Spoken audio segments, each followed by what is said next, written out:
This has been like one of my greatest fears that I will be taken down by social media one day, and like that day is coming. The reckoning will happen. How stupid is this? I mean, come on, like this is so dumb. Just like, don't swear at your boss's boss on social media. Well, she didn't know it was the boss's boss's boss. Right. You should probably she click on that hashtag link. NASA though. Like, what are you thinking when you? I don't think you should like get fired for what you say on Twitter if it has nothing to do with your work. But when you bring the company you're working for into it, it like obviously ties them to you. Yeah. And so then you get in like really murky waters. And in this case, So I really am glad. I hope everyone watching at home, like I hope all the kids watching at home, please, please, please take heed to this, because I know people who have lost college acceptance because of what they put on social media for less. Like what you put on the internet is so important. So kids at home and adults at home, take heed. But I will say the only reason why I have a tinge of sympathy is because I think she was responding as if this guy was a troller, well, a social media troll. You know, when somebody comes at you on social media, you feel the need to defend yourself.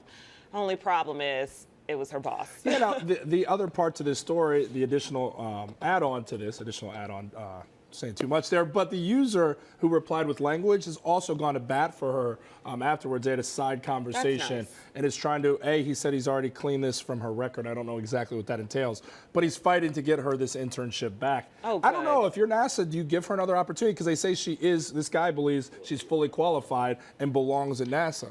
I hate to see an opportunity, you know, take away from her future. Decision-making, you know? plays a big role. I don't know how old she is. If you're an intern, I assume she's like college age. And like we all make mistakes. We all do very stupid things that we regret at that age. So yes, give her another chance. That shouldn't define her career if she wants to go into aeronautics, into space, whatever. Like you should be able to move past saying something stupid in like, 140 let it be characters. a lesson. Yeah, you live, you learn. Yeah, you live, you learn. I think the lesson is you lost out on a job by being a little bit too extra.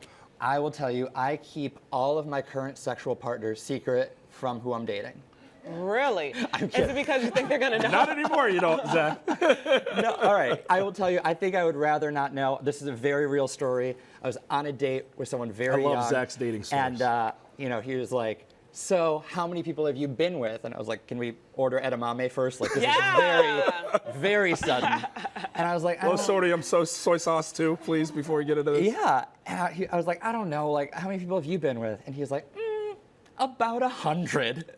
I was like, that's the Senate. Like, what? I don't believe that. I don't believe that. So was that a turnoff? Was that like done deal? Like this isn't, I'm not going to be one-on-one. Yeah, you can't like matrix dodge STD bullets that long. Like one of them will hit you. Wow. And so I was like, I'm good. Check, please. Was that a matrix move off STDs? I've never seen those two come in. Unfortunately, it doesn't work that well. Good morning. How about you, Felicia? Would you want to know your significant other's sexual history? I'm married, and this is not a question that we have had. You've never covered this. We've never covered it. He's never asked me. I've never asked him. Frankly, I forget that he had a life before me. He didn't.